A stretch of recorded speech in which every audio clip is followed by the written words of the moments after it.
lulutuin for dinner. Dalawang klaseng gulay ang lulutuin natin na may sahog na shrimp. Ito yung kay Bossing, yung tomato at saka egg and shrimp. Tapos, ito yung sa ating mga shrimp. Pero lalagyan din natin siya ng shrimp.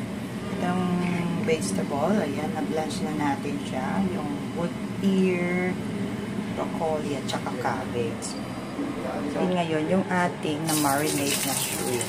After nating maluto yung ating mga shrimp, susunod natin itong ating vegetable for dinner natin mamaya. And in the same wok mga friends, isusote natin yung, tapos isusunod natin yung bell pepper. After, lalagay natin yung ating shrimp at saka yung ating na-blanch na vegetable.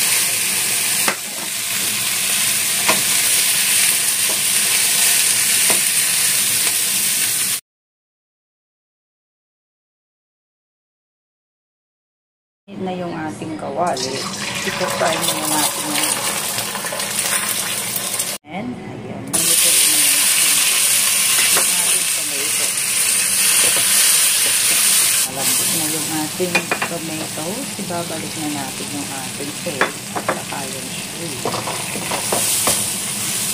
And then, pwede na natin ilagay yung ating shrimp.